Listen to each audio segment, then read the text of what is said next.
दोनों प्रत्याशियों के नाम को सुनने के बाद उनके व्यक्तित्व को, उनकी पृष्ठभूमि को, उनकी कार्यशैली को समझने जानने के बाद ही लोक जनशक्ति पार्टी रामविलास ये फैसला लेगी कि हमारा समर्थन किस उम्मीदवार के लिए है। मेरे इस एक वोट से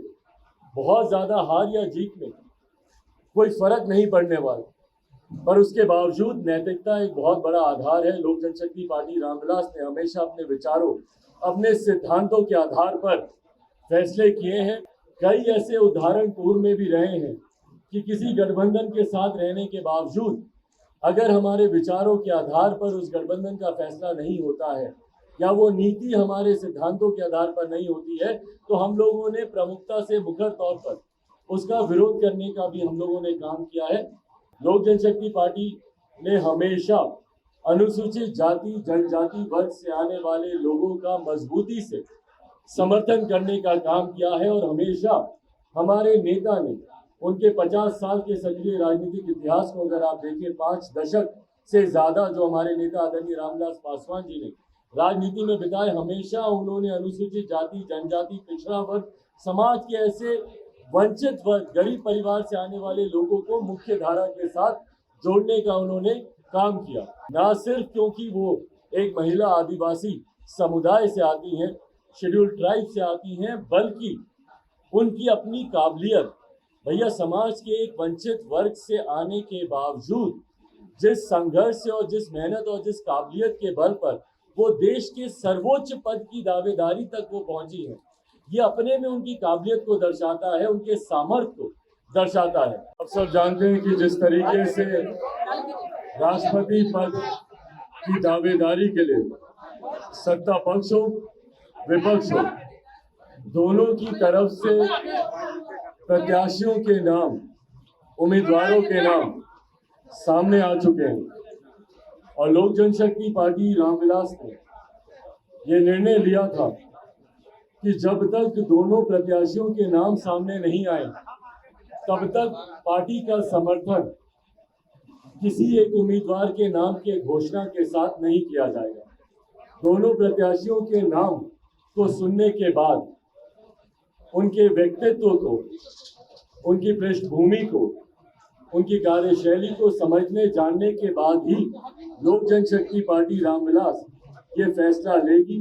कि हमारा समर्थन किस उम्मीदवार के लिए है। वैसे इस बात को मैं स्पष्ट कर दूं कि लोक जनशक्ति पार्टी रामविलास संख्या बल के तौर पर हम लोग का बहुत ज्यादा उम्मीदवार के जीतने या हारने में संभवतः बहुत ज्यादा भूमिका नहीं होगी। लोकसभा में एक वोट है हम लोग का, बट राष्ट्रपति चुनाव को अगर देखें, जिस इलेक्टोरल कॉलेज के माध्यम से चुनाव होता है, इस एक वोट की भी महत्व लगभग 700 प्लस वोट के आधार के तौर पर होती है एक एमपी के वोट की। बट बहरहाल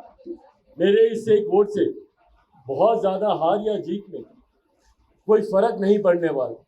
पर उसके बावजूद नैतिकता एक बहुत बड़ा आधार है। लोक जनशक्ति पार्टी रामविलास ने हमेशा अपने विचारों, अपने सिद्धांतों के आधार पर फैसले किए हैं। हमारे नेता आदरणीय रामविलास पासवान जी ने हमेशा लोक जनशक्ति पार्टी के सिद्धांतों के आधार पर, पार्टी के विचारों के आधार पर नीतिगत समर्थन हर गठबंधन को दिया है। कई ऐसे उदाहरण पूर्व में भी रहे हैं कि किसी गठबंधन के साथ रहने के बावजूद अगर हमारे विचारों के आधार पर उस गठबंधन का फैसला नहीं होता है या वो नीति हमारे सिद्धांतों के आधार पर नहीं होती है, तो हम लोगों ने प्रमुखता से मुखर तौर पर उसका विरोध करने का भी हम लोगों ने काम किया है। उदाहरण के तौर पर डिमोनेटाइजेशन एक ऐसा ही फैसला था केंद्र सरकार का, जिसका लोक जनशक्ति पार्टी रामविलास ने, लोक जनशक्ति पार्टी उस वक्त की और हमारे नेता आदरणीय रामविलास पासवान जी ने, मैंने स्वयं उस वक्त भी उसका विरोध किया था। भूमि अधिग्रहण बिल केंद्र सरकार 2014 में एनडीए की सरकार बनते ही ये बिल लाया गया था। पार्लियामेंट में खुद मैंने खड़े होकर इस बिल का मैंने विरोध किया था। अनुसूचित जाति जनजाति एट्रोसिटी एक्ट था, जिसमें हमारे नेता ने सरकार को अल्टीमेटम तक देने का काम किया। वही कई बार विपक्ष के द्वारा कई ऐसे नीतिगत फैसले लिए गए जो हम लोग विपक्ष में होने के बावजूद हम लोगों ने उस फैसलों का हम लोगों ने समर्थन किया। उदाहरण के तौर पर शराबबंदी, हम लोग उस वक्त एनडीए का हिस्सा थे, मुख्यमंत्री नीतीश कुमार जी एवं उनकी पार्टी महागठबंधन का हिस्सा थी। दोनों अलग अलग गठबंधन में थे, पर उस वक्त भी मैंने शराबबंदी का मैंने समर्थन किया था, क्योंकि नीतिगत तौर पर यह फैसला सही था। ये फैसला कानून बनने के बाद पर विफल हुआ, वो अलग बात है, पर नीतिगत तौर पर यह फैसला सही था, इसका हम लोगों ने समर्थन किया। ऐसे ही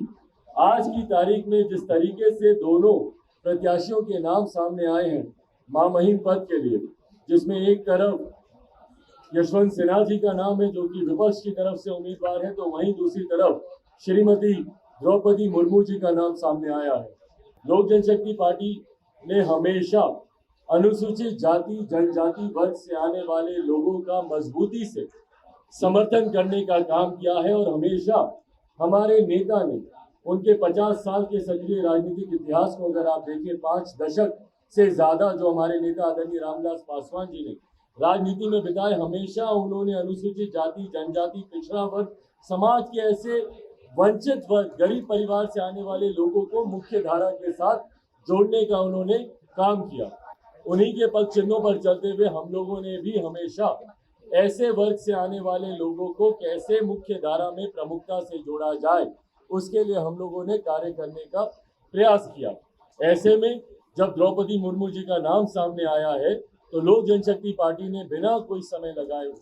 क्योंकि ये एक ऐसा विषय है जहाँ पे हम लोगों को ज़्यादा विचार विमर्श की भी जरूरत नहीं है, ये हमारे सिद्धांतों के पूरी तरीके से साथ में है। हमारे विचारों से जो लड़ाई लोक जनशक्ति पार्टी रामविलास लड़ती है कि भैया अनुसूचित जाति जनजाति को प्रमुखता से उनका प्रतिनिधित्व केंद्र की राजनीति में होना चाहिए। ऐसे में देश के सर्वोच्च पद के लिए एक ऐसी महिला का नाम जो आदिवासी समुदाय से आती हैं, जब एनडीए की तरफ से सामने आया, लोक जनशक्ति पार्टी रामविलास ने कल रात विभिन्न नेताओं से हम लोग की चर्चा हुई, बातचीत हुई, और एक आम राय बिना किसी विवाद के, यह आम राय हर किसी की थी, लोक जनशक्ति पार्टी रामविलास के हर एक नेता की, भले वो हमारे विभिन्न प्रदेशों के प्रदेश अध्यक्ष हों या हमारे राष्ट्रीय पदाधिकारी या हमारे बिहार प्रदेश के तमाम साथी, सबका एक स्वर में राय था कि हम लोगों को एनडीए के प्रत्याशी आदरणीय द्रौपदी मुर्मू जी का हम लोग को समर्थन करना चाहिए, ना सिर्फ क्योंकि वो एक महिला आदिवासी समुदाय से आती हैं, शेड्यूल्ड ट्राइब से आती हैं, बल्कि उनकी अपनी काबिलियत, भैया समाज के एक वंचित वर्ग से आने के बावजूद जिस संघर्ष से और जिस मेहनत और जिस काबिलियत के बल पर वो देश के सर्वोच्च पद की दावेदारी तक वो पहुंची है, ये अपने में उनकी काबिलियत को दर्शाता है, उनके सामर्थ्य को दर्शाता है, और उनकी यही काबिलियत, इसी सामर्थ्य का समर्थन लोक जनशक्ति पार्टी रामविलास करती है। और पार्टी ने ये फैसला लिया है कि जिस तरीके से उनकी कार्यशैली रही एज अ गवर्नर, उनकी जो भूमिका रही झारखंड में, या एक जनप्रतिनिधि के तौर पर जिस तरीके से उनकी समाज के प्रति